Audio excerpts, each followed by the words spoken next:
So this story comes from the New Statesman, and one of the things we've constantly talked about on this channel for the past 2 years, if not more by this point, is the complete fantasy the Brexiteers have about Brexit and the fact that they just won't face reality. And just saying that everything will be all right is not a strategy. No one in their life, in their business life, just goes and does something without having a plan and, it end up being all right. Sooner or later, you've got to look facts in the face and accept reality. And this is one of the biggest things that Brexiteers do not like, is that they have to acknowledge reality. So, the new year has seen a succession of hard Brexiteers, from Ian Duncan Smith to Boris Johnson, rebranding their Little England fantasies by advocating for a managed no deal, as if this prospect might be achievable, let alone a desirable outcome. They assume that as March 29th approaches, the EU27 will concede their demands for the United Kingdom to benefit from a transactional period without a backstop. This is a dangerous delusion. Michel Barnier and the other EU leaders have made it clear, and they have several times. From day one, the EU has been very clear with its negotiating position. They've made it clear that without a deal, the EU intends to treat the UK as a third country from day one, and that the side that deals the Brexiteers envisage are simply not available. We've been covering this from day one. This is a complete fantasy that Brexiteers have about the EU, that there is. The EU needs us more than we need them. No, it's completely the opposite. Completely. And, we're about to find out. And that's going to be the fun thing. How Brexiteers try and spin post-Brexit. Because remember, you've no longer got the EU to blame for anything, guys. So...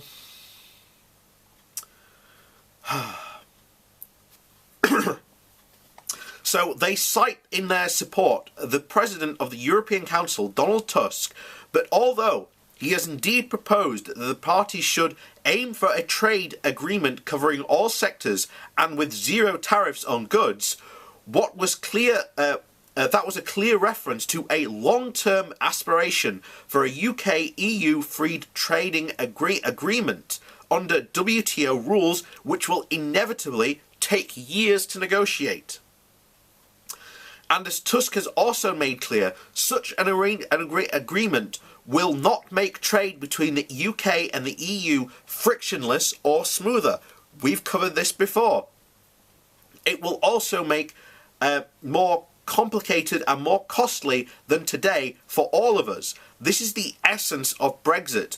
The Brexiteers are simply in denial. If we leave the EU without a deal, the WTO non-discrimination rules mean that the EU will in fact be obliged to treat the UK as it treats other non-EU WTO members. And unless there is a free trade agreement with Europe in its place, as an EU member, the UK currently gains from around 70 additional free trade agreements with other non-EU countries, like Japan, which we've not talked about yesterday, and Liam Fox's ridiculous tweet, Canada, in which a no-deal Brexit will also be lost, despite attempts by the Department of International Trade to pursue each of these countries to agree to a rollover of the UK's current deals as part of the EU. 2.5 years after the referendum, after the Brexit referendum, the government has made no progress in this area. So there isn't a single country that wants to roll over these trade agreements that we have with Japan, Canada, none of them, because we are not a member of the EU anymore. The potential for foreign inward investment to prior a prior UK-EU agreement will need to be in place so that third countries will know what the EU market access they can have they can achieve via the UK. The CETA agreement between the EU and Canada, signed in 2017, offers some valuable lessons. Despite being the EU's deepest free trade agreement yet, covering most goods, it has little to offer on services. Remember, our economy is 80% services, which make up, as it says here, make up for 80% of the UK economy and around 45% of our exports. It also took 7 years to negotiate and is still not fully in force. The EU, which will have a trade surplus in services, would have no obvious incentives to grant significant openings on services to us in a free trade agreement.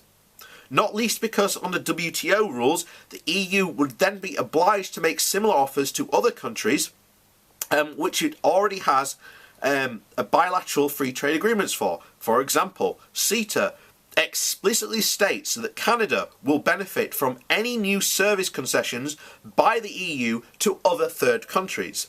This is therefore a major disadvantage for the EU to make a preferential deal with us.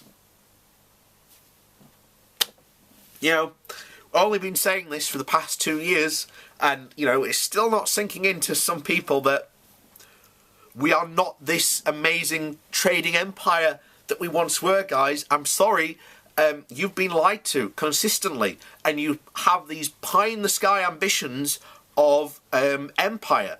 And as I keep on saying to people, people are, and especially Brexiteers, are suffering from post-imperial withdrawal syndrome. That's the only reasonable explanation for this. Even under a CETA-type deal, to minimise the friction of trading with the EU single market, the UK would need to maintain European regulations in all the relevant sectors. So it doesn't matter that apparently people are so annoyed with these regulations. To keep trade as frictionless as possible, we will have to implement European rules. So remember, guys, all these things about, you know, all these regulations about bed sheets and pillows, we will still have to implement them so that we can keep trade as frictionless as possible. But it's not like, you know, and the UK government did agree to pretty much every single rule and regulation in this area. So that's going to be fun, because we've talked about rules and regulations before.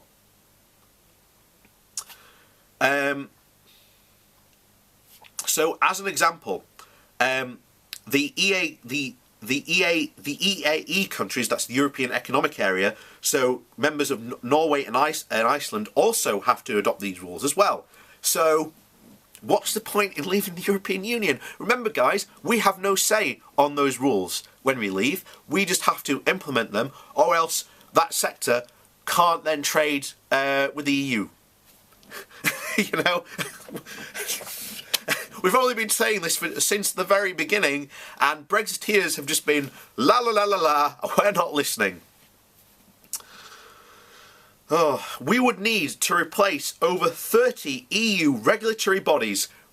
That's going to cost us a heck of a lot of money to put in those bodies. Bear in mind, those bodies should be in place. They're not, because the Conservative government doesn't seem interested in passing those bodies yet.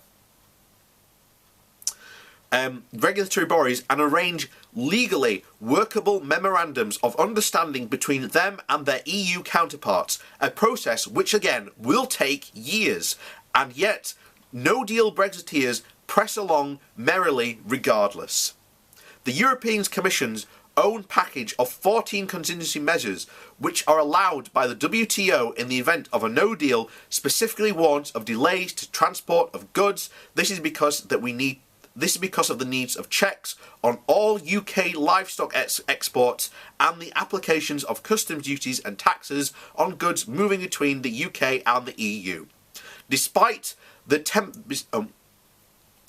despite these temporary minimalist EU measures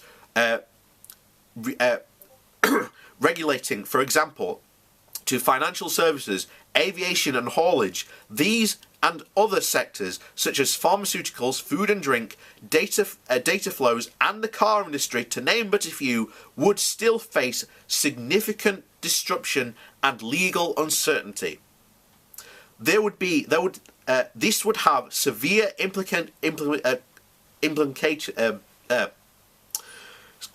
consequences for the competitiveness of the GDP, trade and foreign investment in the UK, as forecasted by the Treasury, the OCAD and the CIB. Tragically, Brexit-related trade stocks will most adversely affect Leave voting regions, and especially those areas whose advanced manufacturing activities are operating just-in-time systems. Brexiteers also claim that the UK already trades with non-EU members on WTO terms alone.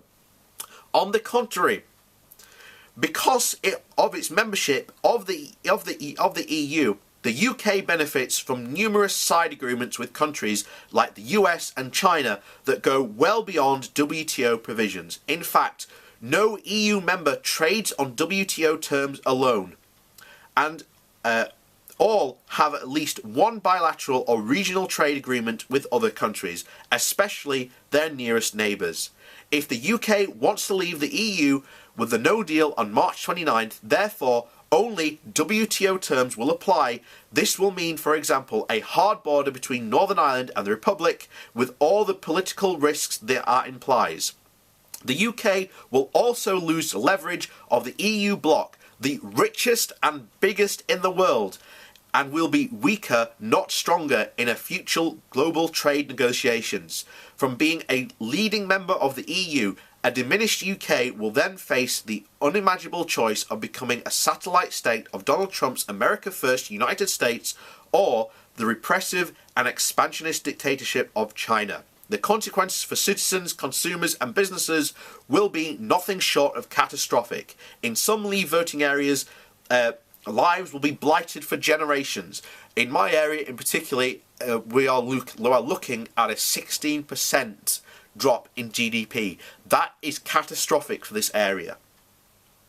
The no-deal Brexiteers should come clean and stop peddling myths that we will all be fine. It will not. And it will not be fine. Because the chickens will come home to roost. And as I've said very clearly and explicitly, Brexiteers are uniquely responsible for what happens after March 29th going forward. Remember, these last 2 years, we actually haven't left the EU. So these were like the last 2 good years. Enjoy them, because it ain't going to be the same after March 29th. It's going to be far, far worse. And there is no expert out there who is saying things will be good for the UK. Things will be worse. For all the people who voted Leave, things are about to get a lot worse. People were lied to when it was never the EU's fault. It was the government's fault for not tackling these problems. Remember, the EU wanted to take part in the Northern Powerhouse, which would have dramatically changed the Yorkshire and the North in particular. That is now gone. So remember, guys, you voted for this. It's your fault in particular if you did vote for it.